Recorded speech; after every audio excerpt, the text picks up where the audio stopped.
السلام عليكم ورحمة الله وبركاته.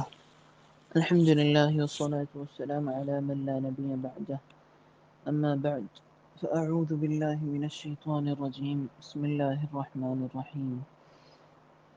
يا أيها الذين آمنوا اتقوا الله حق تقاته ولا تموتن إلا وأنتم مسلمون.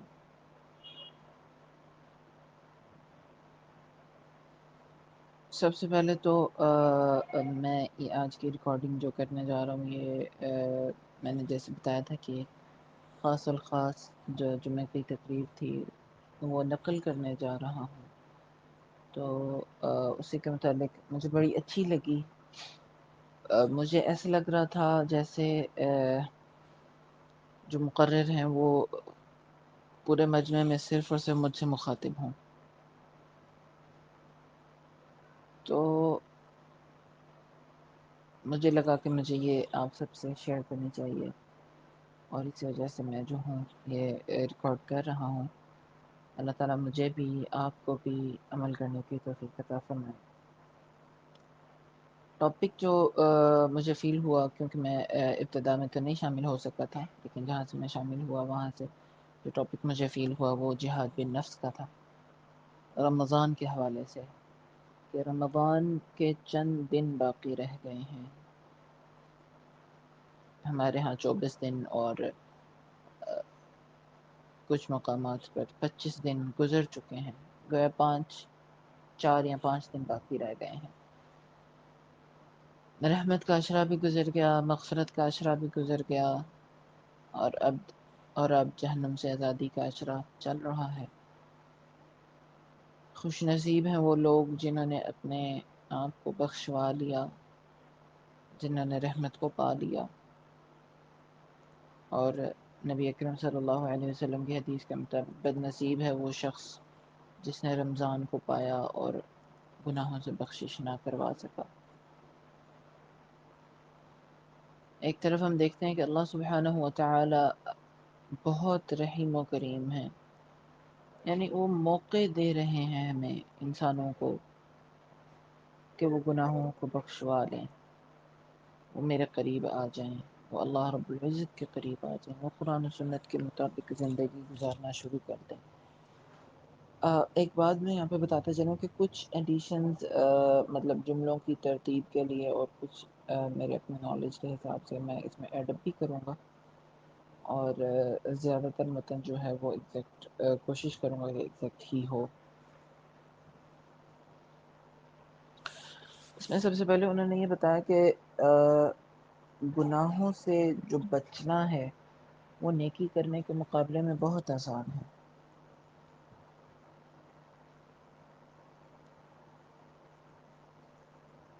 انہوں نے حدیث کا ریفرنس بھی ایک دیا تھا کہ نیکی کرنا آسان اور گناہوں سے بچنا جو ہے، نفس کی خواہشات سے بچنا وہ مشکل ہے.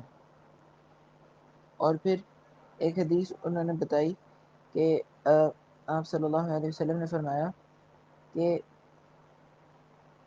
جہاد جو انسان کی اپنی خواہشات سے ہے، یہ مفہوم بتا رہا ہوں، اور جہاد جو ایک اس کے نفس سے ہے، وہ بالکل اسی طرح کیا کرو جس طرح تم اپنے اور اللہ کے دشمنوں سے جہاد کرتے ہو. یعنی اسی جوش اور اسی ولولے سے اور اسی قوت سے، یعنی جس قوت سے تم دشمن کے خلاف جہاد کرتے ہو اسی قوت سے آپ اپنے نفس سے، اپنی خواہشات سے، انہوں نے جو حدیث نقل کی تھی اس میں خواہشات کا لفظ تھا، اہواءکم، اپنی خواہشات سے اسی قوت سے جہاد کرو. اور پھر ایک دوسری حدیث کا ریفرنس انہوں نے دیا کہ آپ صلی اللہ علیہ وسلم کسی جہاد کے موقع سے واپس تشریف لا رہے تھے، تو انہوں نے صحابہ کو کہا کہ ہم ایک چھوٹے جہاد سے لوٹ رہے ہیں اور ایک بڑے جہاد کو ابھی ہمیں کرنا ہے. تو صحابہ نے پوچھا یا اللہ کے رسول، اس سے بھی بڑا کوئی جہاد ہوگا؟ یعنی کہ ہم نے اپنی جان کی قربانی دینے کو ہم تیار تھے، تو اس سے بھی بڑا کوئی جہاد ہوگا؟ تو آپ صلی اللہ علیہ وسلم نے فرمایا کہ جان کی قربانی دینا تو ایک جوش، ایک ولولے میں انسان یہ فیصلہ کر ہی لیتا ہے، اور اللہ سے ملنے کی خوشی میں، اللہ کی خوشنودی میں شہادت کے لیے، لیکن دنیا میں رہتے ہوئے جو جہاد بن نفس ہے، جو اپنی خواہشات کو کنٹرول کرنا ہے، جو اپنے نفس کی جو ایک چاہت ہے دنیا کے لیے، اس کو جو اس کے خلاف جو جہاد ہے وہ اس سے بڑا جہاد ہے۔ تو آج ہمیں جو ضرورت ہے وہ اسی بات کی ہے کہ ہم اپنے نفس کو کنٹرول نہیں کر پا رہے۔ آج 25 دن گزر گئے، 24 دن گزر گئے، ہم اپنا محاسبہ خود کریں، ہم میں کیا فرق آیا؟ آیا ہماری زندگی وہی رمضان سے پہلے والی ہے، یا رمضان اس میں کوئی تبدیلی لا سکا؟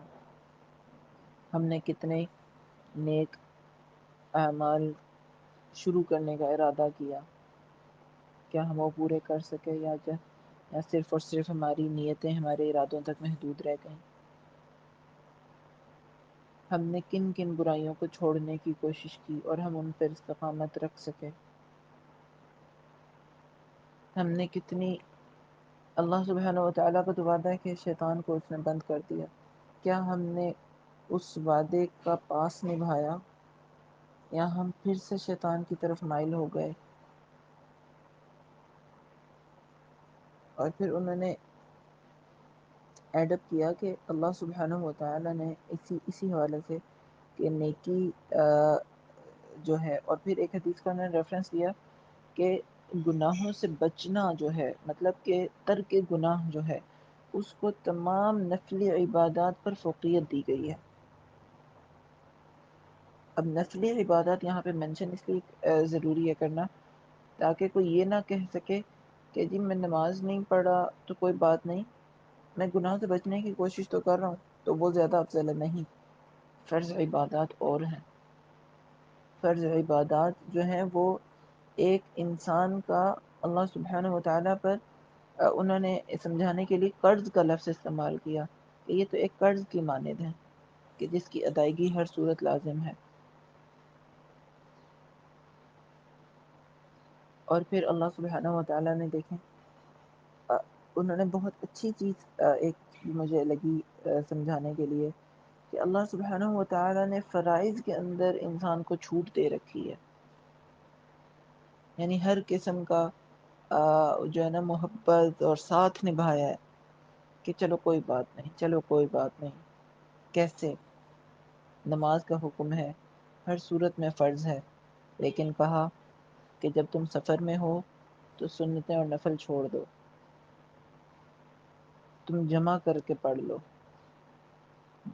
کھڑے ہو کے نہیں پڑھ سکتے بیٹھ کے پڑھ لو، بیٹھ کے نہیں پڑھ سکتے لیٹ کے پڑھ لو، بیمار ہو قضا کر کے پڑھ لو، چھوٹ گئی ہے بعد میں پڑھ لو، مطلب کہ آسانیاں پیدا کر دیں۔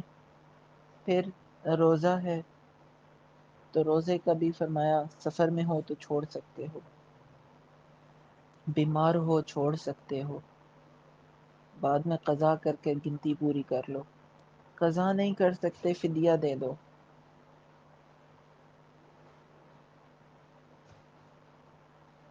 حج ہے تو اس کے بارے میں فرمایا من استطاع الیہ سبیلا، کہ وہ تو ہے ہی اس پہ جو استطاعت رکھتا ہو۔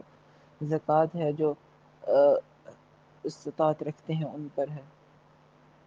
تو گویا تمام جو ارکان اسلام کے فرائض ہیں ان میں اللہ تعالیٰ نے آسانیاں پیدا کر دیں۔ نفل عبادات کا فرما دیا کہ اس کے ذریعے تم قرب حاصل کر سکتے ہو، لیکن اگر نہیں کرو گے تو کوئی گناہ نہیں رکھا۔ لیکن اجتناب اور ترک گناہ کی اتنی سخت تاکید اللہ سبحانہ و تعالیٰ نے فرمائی ہے کہ ہر مقام پر فرمایا کہ گناہوں کے قریب جانے کی کوشش بھی نہ کرو۔ ہم انسانوں کے لیے انہوں نے سورہ اسراء کی آیت نقل کی وَلَا تَقْرَبُوا الزِّنَا اور وَلَا تَقْرَبُوا مَالَ الْيَتِيمِ، کہ زنا تو ایک بہت بڑا گناہ ہے، لیکن فرمایا اس کے قریب بھی نہ جاؤ، مطلب کہ اس میں کسی قسم کی چھوٹ نہیں دی کہ چلو بات کر لو، دیکھ لو، اختلاط کر لو، ساتھ سفر کر لو تنہائی میں، یا چلو مل کے بیٹھ لو، یا ایک دوسرے کا لمس کر لو، زنا نہ کرو۔ نہیں، کسی ایک چیز کی بھی اجازت نہیں تھی. آنکھوں کے بارے میں فرمایا مردوں کو بھی کہ نیچی نگاہیں رکھو، عورتوں کو بھی کہ نیچی نگاہیں رکھو. فرمایا کہ لین دین کرنا ہے تو من وراء حجاب، پردے کے پیچھے سے کرو. عورتوں کو فرمایا کہ اپنی آواز کو اتنا نرم نہ کرو کہ جس کے دل میں کھوٹ ہوگا وہ مائل نہ ہو جائے. تو تمام تر جو قریب آنے کی وجوہات تھیں ان پر تنبیہ کر دی. اور پھر ایک مقام پر فرمایا کہ بس اس کے قریب نہیں جانا، کہ یہ بہت بڑا گناہ ہے. اور پھر حضرت آدم علیہ السلام کو منع کس چیز سے کیا؟ پھل کھانے سے، کہ تم نے یہ اناج نہیں کھانا. لیکن منع کس چیز سے کیا؟ وَلَا تَقْرَبَا هَٰذِهِ الشَّجَرَةَ، کہ تم نے اس درخت کے قریب نہیں جانا. کیا آدم علیہ السلام درخت کھا جاتے؟ نہیں. یا وہ کھا سکتے تھے؟ ہرگز نہیں. لیکن اس درخت کے قریب جانے سے بھی منع کر دیا کہ اس کے قریب بھی نہ جاؤ. کہ انسان ہو، خواہشات موجود ہیں اور شیطان بھی موجود ہے، تو جب قریب جاؤ گے تو شیطان کے وسوسے میں آ جاؤ گے. اس لیے فرمایا قریب بھی نہ جاؤ، اور اگر جاؤ گے تو فَتَكُونَ مِنَ الظَّالِمِينَ، اپنے اوپر ظلم کر بیٹھو گے، ظالموں میں سے ہو جاؤ گے. یہاں پہ ظلم کسی اور پر نہیں، اپنی ذات پہ ہے، اپنے اوپر ہے. کہ جب انسان گناہ کرتا ہے تو گویا وہ اپنے اوپر ظلم کرتا ہے. تو گناہ کے معاملے میں اللہ سبحانہ وتعالیٰ نے قریب جانے کی جو وجوہات ہیں ان پر بھی تنبیہ کی. مطلب اس معاملے میں کسی قسم کی چھوٹ نہیں رکھی کہ تھوڑا سا کر لو، تھوڑے سے کرنے سے کچھ نہیں ہوگا. نہیں، بالکل نہیں کرنا. اور رمضان تو ایک بہترین موقع ہے گناہوں کو ترک کرنے کا، کہ انسان کے اندر ایک جذبہ قائم ہوتا ہے جب وہ روزہ رکھتا ہے کہ اللہ سبحانہ و تعالی اس کو دیکھ رہا ہے، وہ اللہ کے حکم کا پابند ہے. تو صرف اور صرف کھانے اور پینے سے اجتناب کا حکم کا پابند نہیں ہونا. ہمیں اللہ سبحانہ و تعالیٰ کے تمام اوامر کا پابند ہونا ہے، تمام احکامات کا پابند ہونا ہے.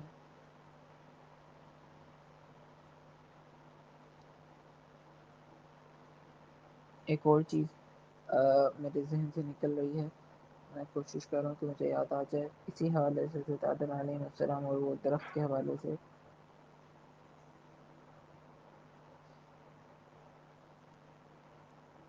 بلکہ ایک اور مطلب اس خطبے میں نہیں، ایک اور مقام پر میں نے سنا تھا، کسی اور درس کی بات ہے، کہ ہر انسان کے اندر جو ہے وہ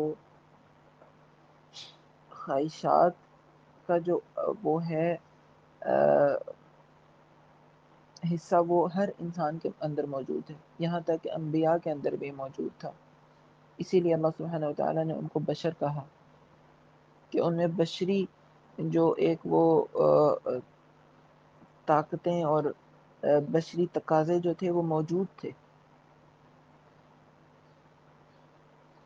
اور امام شاہ ولی اللہ دہلوی حضرت یوسف علیہ السلام کا جب واقعہ بیان فرماتے ہیں تو جو آیت قرآن میں اللہ تعالیٰ نے بیان کی ہے وَلَقَدْ هَمَّتْ بِهِ وَهَمَّ بِهَا، اب اس وَهَمَّ بِهَا کو بہت سے مفسرین لولا ان رأى برہانی کے ساتھ جوڑتے ہیں، لیکن امام شاہ ولی اللہ دہلوی نے اس کو ایک الگ انداز سے پیش کیا، کہ چونکہ حضرت یوسف علیہ السلام بھی بشر تھے، ان کے اندر بھی بشری تقاضے موجود تھے. تو ایک لمحے کے لیے جو ایک انسان کی خواہشات کا وہ انسان کے اندر موجود ہوتا ہے، وہ ان کے اندر بھی جاگا تھا. لیکن اس کے جاگنے کے ساتھ ہی لولا ان رأى برہان ربی، ان کو اپنے والد صاحب کی جو تھی مطلب شبیہ جو تھی وہ نظر آ گئی تھی، اور انہوں نے معاذ اللہ، اللہ سے توبہ کر لی.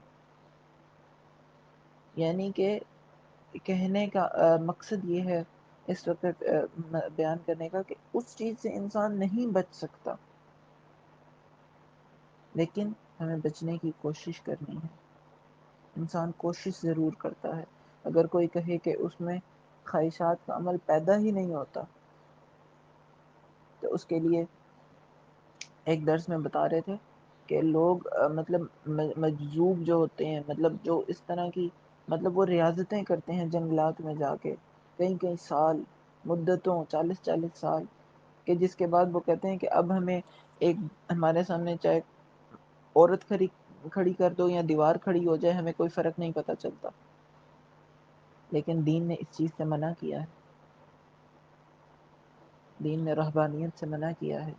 دین نے ہمیں بتایا ہے کہ دنیا میں رہ کے کس طرح جو ہے دین پر عمل کرنا ہے. تو انسانی خواہشات سے انسان چھٹکارا حاصل نہیں کر سکتا، لیکن اس کو کنٹرول کرنے کی طاقت اللہ سبحانہ و تعالی نے دی ہے. جہاد بن نفس کو افضل جہاد اور سب سے بڑا جہاد قرار دیا ہے. تو ہم نے کنٹرول کرنے کی کوشش کرنی ہے. اگر ہم کہیں کہ ایک دن میں ہم جو ہے مطلب کہ بالکل ہی جس چیز کی عادت پڑ رہی ہو یا پڑ جائے اس سے ایک دن کے اندر اجتناب کر لیں گے تو ایسا بہت مشکل ہے. ایسا پاسبل نہیں ہے. لیکن ہم نے کوشش کرنی ہے. ہم نے اپنی خواہشات کو آہستہ آہستہ روکنا ہے. اس کی مثال ہمیں جب اللہ سبحانہ و تعالی نے شراب کو حرام قرار دیا تو رفتہ رفتہ قرار دیا، اسٹیپ بائی اسٹیپ. کبھی فرمایا کہ جب اس حالت میں ہو تو نماز نہ پڑھو. کبھی فرمایا کہ یہ چیز جو ہے رجس من عمل الشیطان ہے، بس اس سے دور رہو. تو کبھی فرمایا کہ یہ چیز بالکل منع ہے. تو ایک ہر انسانی خواہشات کو کنٹرول کرنا ایک مکمل مطلب کہ اللہ سبحانہ و تعالی نے پورا رمضان کا مہینہ ہمیں دیا تھا جس میں سے ہم 25 دن گزار چکے. کیا کچھ ہم نے کنٹرول کیا اور کیا کچھ ویسے ہی ہے.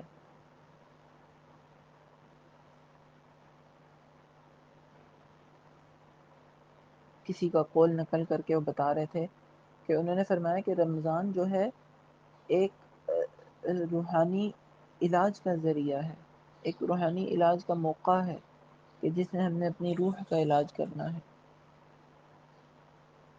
اور انہوں نے کہا کہ ہم اپنا محاسبہ کر سکتے ہیں، ہم اپنا خود تجزیہ کریں کہ آیا 25 دن سے ہم دوا استعمال کر رہے ہیں، رمضان کا فائدہ اٹھا رہے ہیں، کیا ہمیں اس دوا کا اثر ہوا؟ کیا ہماری روحانی بیماریاں آج بھی ویسی ہیں جس طرح رمضان سے پہلے تھیں، یا ان میں کچھ افاقہ ہوا، ہم ان سے بہتر ہماری طبیعت ہو گئی، یا اور بگڑ گئی؟ تین ہی صورتیں ہوتی ہیں جب انسان کوئی دوا استعمال کرتا ہے تو اس کی تین ہی صورتیں: یا بہتر ہو جاتا ہے، یا کوئی فرق نہیں پڑتا، یا اور طبیعت خراب ہو جاتی ہے. آیا 25 دنوں کے بعد ہم کس نتیجے پر پہنچے ہیں؟ اور اگر کسی نتیجے پر نہیں پہنچے تو ابھی بھی ہمارے پاس 4 5 دن موجود ہیں. ہم رجوع اللہ کر سکتے ہیں، ہم اللہ کو راضی کر سکتے ہیں، ہم گناہوں سے بچنے کی کوشش کر سکتے ہیں. ہمارا کام ہے کوشش کرنا، ہمارا کام ہے ارادہ کرنا. اللہ سبحانہ و تعالیٰ کہتا ہے کہ فَإِذَا عَزَمْتَ فَتَوَكَّلْ عَلَى اللَّهِ، تم عزم کرو کہ مجھ پر چھوڑ دو. تو اللہ پر چھوڑنے کا مطلب یہ ہے کہ ہم نے ارادہ کرنا ہے، ہم نے پختہ ارادہ کرنا ہے، ہم نے نیت کرنی ہے اور کوشش کرنی ہے، اور پھر ہمارا ساتھ دینے کے لیے اللہ سبحانہ و تعالیٰ خود موجود ہے. وہ خود ہمارا ہاتھ پکڑ کے ہمیں نکالے گا. تو ابھی بھی دن ہے، ان میں کوشش کرنی ہے، مجھے بھی، آپ کو بھی، اور اپنے دوست احبابوں کو بھی ہمیں بتانا ہے کہ یہ چند دن باقی ہیں، ان میں اللہ سبحانہ و تعالیٰ کو راضی کرنے کی کوشش کرنی ہے. دروازے ابھی بھی کھلے ہیں. اللہ سبحانہ و تعالیٰ رمضان سے پہلے ہم سے راضی ہو جائے تو اور کیا چاہیے. پھر پورے 1 سال کے بعد اللہ سبحانہ و تعالیٰ ایسا موقع دے گا، اور اس 1 سال میں نہ جانے ہم اس دنیا میں ہوں گے یا نہیں ہوں گے، یہ بھی اللہ سبحانہ و تعالیٰ کو پتہ ہے. شاید ہماری وجہ سے کوئی ان 5 دنوں میں توبہ کر لے نہ جانے اس کو اگلا رمضان نصیب ہو یا نہ ہو، تو ہمیں یہ بات بتانی ہے، دوسروں کو بھی بتانی ہے۔ پھر اس کے بعد ایک بہت قابل ذکر بات انہوں نے مطلب بتانا چاہی، وہ یہ تھی کہ دعاؤں کا اہتمام ہم اجتماعی طور پہ تو کرتے ہیں، لیکن نبی اکرم صلی اللہ علیہ وسلم کی زندگی میں ہمیں کوئی ایسی مثال نہیں ملتی کہ اجتماعی دعاؤں کا اہتمام کیا گیا ہو۔ ہر شخص کو اپنی حاجت کا خود اندازہ ہوتا ہے۔ اجتماعی دعا کرنے والے کو کیا پتہ کہ آپ کے دل میں کیا ہے، آپ کس چیز پر نادم ہو، آپ کس چیز سے پریشان ہو، آپ کی کیا پریشانیاں ہیں، آپ کی کیا مشکلات ہیں، آپ کے کیا نیک خواہشات ہیں، مجھے کیا پتہ، یا دعا مانگنے والے کو کیا پتہ۔ تو اللہ سبحانہ و تعالیٰ کو خود اپنی روداد سنانی ہے، خود اللہ سبحانہ و تعالیٰ کو اپنی باتیں بتانی ہیں، خود اللہ سبحانہ و تعالیٰ سے دعا مانگنی ہے، اور اس طرح دعا مانگنی ہے کہ اللہ سبحانہ و تعالیٰ کو یعنی مجبور کر دینا ہے کہ وہ اللہ تعالیٰ ہماری دعاؤں کو سن لے۔ اس کی میں ایک اپنے سے مثال ایک پیش کروں گا کہ جب ہم بازار میں نکلتے ہیں تو ہم دیکھتے ہیں کہ بہت سے مانگنے والے موجود ہیں،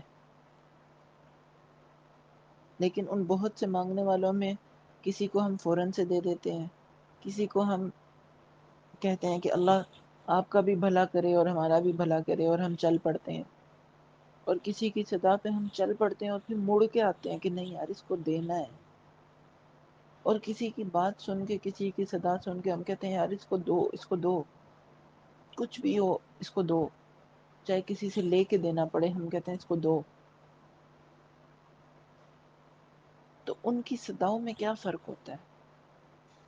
ان کی صداؤں میں کچھ تو فرق ہوتا ہے۔ وہ جو فرق ہوتا ہے اس فرق کو سمجھنا ہے۔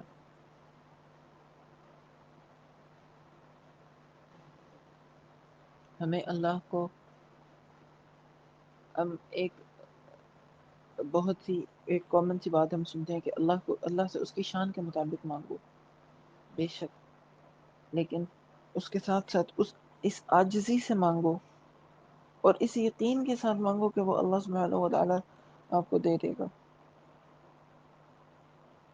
اکثر ایسا ہم دیکھتے ہیں کہ کوئی شخص ہم سے ہمیں صدا لگاتا ہے اور پھر بس ایک صدا لگا کے مڑ جاتا ہے، اس کو مطلب اس کو ہوتا ہے کہ یار یہ نہیں دے گا، اور کوئی ہوتا ہے کہ وہ وہیں پہ خاموش کھڑا رہ جاتا ہے چپ چاپ ایک صدا لگا کے، اور کچھ جو ہے وہ مطلب پیچھے پڑ جاتے ہیں، ضد کرتے ہیں۔ اور کامیاب کون ہوتا ہے؟ جو ضد کر جاتا ہے یا جو خاموشی سے عاجزی سے کھڑا ہو جاتا ہے۔ تو ہمیں بھی اسی طریقے سے، اسی انداز سے اللہ سبحانہ و تعالیٰ سے مانگنا ہے، اپنی پریشانیوں کی دوری مانگنی ہے، اپنے لیے آسانیاں مانگنی ہیں، گناہوں سے توبہ کرنی ہے، نیک رستے پر، سیدھے رستے پر چلنے کی توفیق مانگنی ہے۔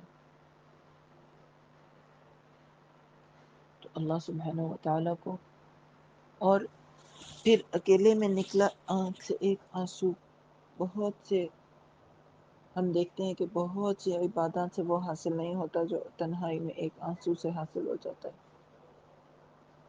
اللہ سبحانہ و تعالیٰ کو تنہائی میں اپنی مکمل رازداری کے ساتھ اللہ کو رازدار بنائیں، اور اللہ سبحانہ و تعالیٰ سے اپنے دل کی بات کہیں، وہ ضرور سنتا ہے، وہ سننے والا ہے، اور وہ ضرور دعاؤں کا جواب دیتا ہے۔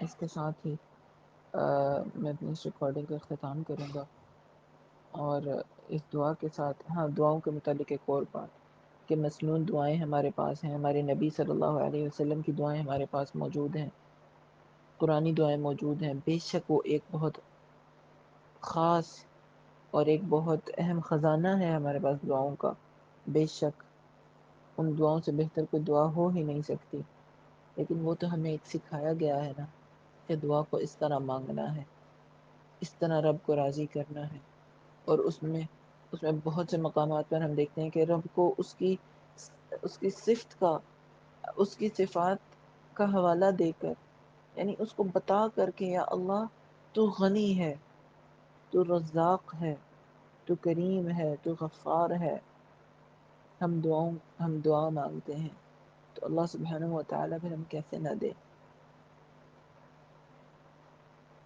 آخری عشرے اور لیلۃ القدر کی جو دعا ہے اس میں بھی اللہم انک عفو کریم تحب العفو، یعنی یہاں تک تو ہم صرف اور صرف اللہ تعالیٰ کو بتا رہے ہیں کہ اللہ تو عفو ہے، تو کریم ہے، تو درگزر کرنے کو پسند کرتا ہے، فاعف عنا، یعنی دعا تو آخر میں صرف دو لفظ ہیں کہ اللہ ہم پر بھی عفو کر، ہمیں بھی درگزر فرما۔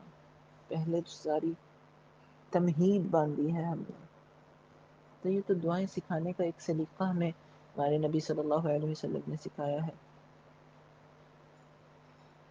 تو صرف اور صرف ان پر اکتفا نہیں کرنا، اپنے دل کی بات جس طریقے سے آپ کہنا چاہیں، جس زبان میں کہنا چاہیں، اللہ سبحانہ و تعالیٰ سنتا ہے۔ کچھ نہیں کہہ سکتے تو رو لیں، ہم ایک سنتے ہیں روزمرہ کہ اللہ تعالیٰ 70 ماؤں سے زیادہ پیار کرتا ہے، لیکن ایک جگہ میں سن رہا تھا کہ اس 70 ماؤں کا کسی حدیث میں تذکرہ نہیں ہے، تو اللہ تعالیٰ تو بے حساب ماؤں سے زیادہ پیار کرنے والا ہے۔ تو جب بچہ چھوٹا ہوتا ہے، بول نہیں سکتا، کیا وہ اپنی باتیں منواتا نہیں ہے اپنے ماں باپ سے؟ بالکل منواتا ہے۔ کس طرح منواتا ہے؟ صرف اور صرف رو کے۔ تو اگر ہم کچھ نہیں بول سکتے، ہمیں مانگنا نہیں آتا، ہم مانگ نہیں سکتے، تو رو لیں اللہ کے آگے۔ اللہ سبحانہ و تعالیٰ آپ کے ایک ایک آنسو کے پیچھے جو اس کی وجہ ہے آنکھ سے نکلنے کی، اللہ سبحانہ و تعالیٰ اس کو بھی جانتا ہے۔ آپ کے ایک ایک آنسو کے بدلے آپ کو بے حساب عطا فرمائے گا۔ اور پھر ہم دیکھتے ہیں کہ دعا کے لیے ہاتھ اٹھانا، ایک قبلہ رخ ہونا، اور یہ سب یہ ایک طریقہ کار ہیں، لیکن کیا ان طریقوں کے بغیر بھی تو ہاں اللہ تعالیٰ ان کی بھی سنتا ہے جن کے ہاتھ نہیں ہوتے، اللہ سبحانہ و تعالیٰ ان کی بھی سنتا ہے جو بول نہیں سکتے، اللہ سبحانہ و تعالیٰ ان کی بھی سنتا ہے جو رو نہیں سکتے۔ تو کوشش کریں جس طرح ہو سکے اللہ کو راضی کریں، اللہ کو اپنی بات سمجھانے کی کوشش کریں۔ اللہ تعالیٰ جانتا ہے لیکن وہ آپ سے سننا چاہتا ہے، آپ اس کو بتائیں۔ اللہ سبحانہ و تعالیٰ انشاءاللہ جو ہے ہم سب پر آسانیاں فرمائے، اور جو کچھ میں نے بولا بتایا، اللہ تعالیٰ مجھے بھی اس پر عمل کرنے کی توفیق عطا فرمائے، اور آپ سب کو بھی، اور ہمیں ان اچھی اچھی باتوں کو سب تک پہنچانے کی توفیق عطا فرمائے۔ اور آخر میں اللہ تعالیٰ سے یہی دعا ہے کہ اللہ تعالیٰ اپنے اور اپنے نبی کے رستے پر چلنے کی توفیق عطا فرمائے، اپنے احکام کو پر عمل کرنے کی، اپنے نبی صلی اللہ علیہ وسلم کے طریقے کے مطابق عمل کرنے کی توفیق عطا فرمائے۔ وآخر دعوانا ان الحمد للہ رب العالمین، السلام علیکم ورحمۃ اللہ